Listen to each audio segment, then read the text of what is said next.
Passable, passable, passable. Bonjour à tous, bienvenue dans ce nouvel élément de débrief. Nous allons débriefer le match qui a opposé Stuttgart face au FC Bayern Munich. C'était à l'occasion de la finale de la Super Coupe d'Allemagne. Et le Bayern s'est imposé par 2 buts à un. Voilà. Bon, d'abord, j'ai un coup de gueule avant de commencer. C'est que je n'ai pas aimé le match. Le match était désordonné dans les débuts. C'est-à-dire que on balançait, il n'y avait pas de jeu. C'est-à-dire les joueurs jetaient la balle et moi, je n'ai pas apprécié ça. C'est dit qu'il y avait beaucoup d'enjeux dans le match et c'était vraiment ça manquait d'intensité parce que quand un match est beaucoup entrecoupé comme ça, moi j'aime pas littéralement. Il y a aussi eu beaucoup de foot. Le jeu était tellement coupé, je n'ai pas trop apprécié ça. Voilà, je n'ai pas trop apprécié. Par contre, il faut être aussi un peu indulgent.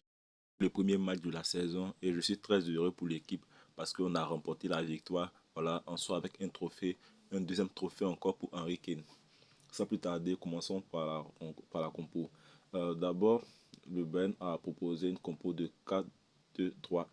En défense, on avait Stanisic, Ta, Upamecano, Lemmer. Au milieu, on avait Kimmich, Goretzka. Voilà, en attaque, on avait Diaz, Olise, Gnabry et Kane. Voilà. Donc pour moi, j'aimerais déjà passer au temps fort. Mais d'abord, avant de passer au temps fort, j'aimerais un peu parler du style de jeu adopté par le Bayern. Le Bayern nous a habitués à avoir la possession, mais dans ce match, le Bayern n'a pas trop eu la possession. Voilà. Et pour moi, c'est ce qui manquait dans cette rencontre. Il manquait la possession, le calme, etc. Avant de passer au temps fort, on va parler un peu du jeu adopté par le Bayern. En fait, dans ce match-là, le Bayern n'a pas adopté son jeu habituel. Parce que le jeu habituel du Bayern, c'est de posséder la balle. Et dans ce match-là, c'était beaucoup serré. C'est-à-dire que les deux équipes avaient le ballon. Et le Bayern a eu quelques occasions. Voilà. Donc pour moi, ce qui a manqué dans cette rencontre, c'est la possession du Bayern et aussi les automatismes entre les joueurs. Il n'y avait pas assez d'automatisme. Voilà. Donc c'est ce qui a causé un gros problème au Bayern. Voilà, maintenant passons au temps fort. Bon, d'abord, le Bayern s'est procuré beaucoup d'occasions. Voilà. Et on a eu aussi un super but de Henry Kane à la suite d'une erreur défensive. C'est-à-dire le joueur, je ne sais pas, hein, toi-même tu sais que Henry Kane, c'est un poison, un renard des surfaces. Tu vois Henry Kane, il faut chercher à jeter le ballon. Non, hein, il voulait se jouer les pros. Donc il a mal interprété la trajectoire du ballon et c'est revenu comme par magie dans les pieds de Henry Kane. Henry Kane aussi ne s'est pas amusé, hein, il a chargé. Tu sens que le gars, il a faim de trophée. Il a mis toutes ses forces dans la balle et c'est rentré. Le gardien s'est tiré, mais en vain. Ensuite aussi, on a eu quelques ratés, voilà, de la part de quelques joueurs, notamment Goretzka. Et il y a eu une occasion aussi où, oh, il s'appelle comment, Lemmer a fait, il a jeté la balle, voilà. Il y a eu plusieurs occasions pour le Bayern.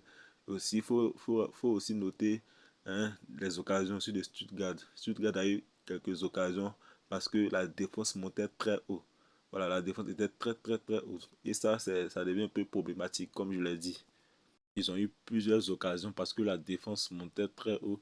Et il faut aussi remercier Neuer parce que Neuer a fait des grands, grands, grands, grands arrêts. Voilà, Neuer qui a arrêté des balles. Il y a une frappe là même là qui a été déviée. C'est-à-dire que la frappe venait en puissance, mais elle a été déviée. Mais malgré ça, Manuel Neuer, le meilleur gardien de l'histoire du foot, a réussi à caler cette balle. Ensuite aussi, il y a eu un face-à-face vraiment très étrange que le joueur de Stuttgart a raté. Vraiment, c'était incroyable. C'était incroyable. Pour moi aussi, l'un des meilleurs joueurs de cette rencontre est Dayo Upamecano. Dayo Upamecano, c'est le patron de la défense, le ministre de la défense du Bayern Munich. Il a tellement bien joué. Il a contenu tous les attaquants de Stuttgart. Ils n'ont même pas eu à s'exprimer.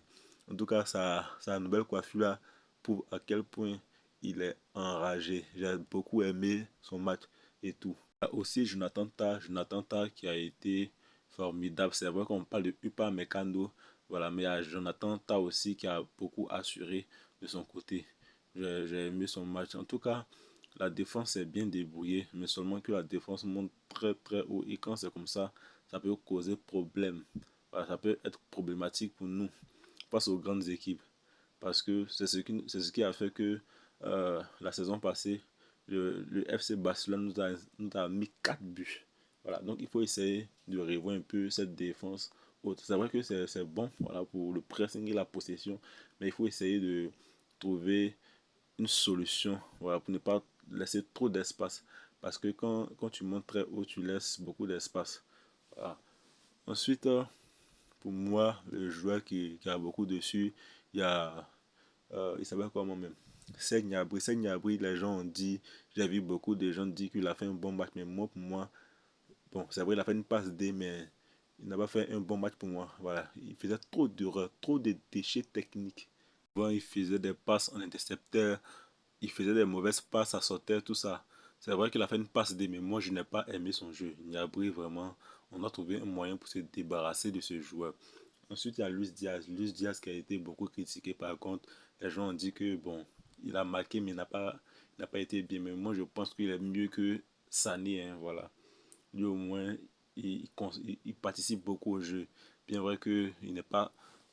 D'abord, il ne s'est pas encore imprégné dans l'équipe, mais je le préfère plus à Sané.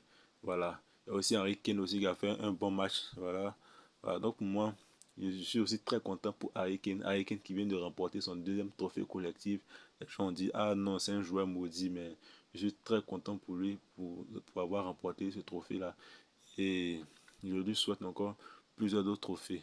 Voilà, donc en ce qui concerne le deuxième but du FC Bayern Munich, c'était sur une passe de Serge Gnabry et qui est redescendu sur la tête de Luis Diaz qui double la mise pour le FC Bayern Munich.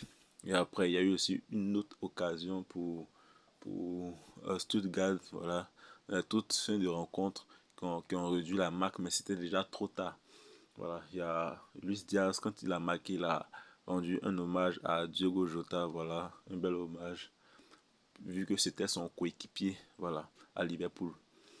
En tout cas, je suis aussi heureux pour Luis Diaz qui vient de décrocher son premier titre avec le Bayern et il a inscrit un but. Il vient de bien commencer avec le Bayern. Le Bayern qui commence bien la saison. On espère aussi de bonnes choses à la suite de cette saison-là pour le Bayern Munich. Et on espère aussi qu'ils arriveront loin dans la Coupe du Monde. Voilà. Merci beaucoup d'avoir suivi ce débrief. C'était tout. On se retrouvera dans une nouvelle vidéo où on parlera du Real Madrid, bien sûr.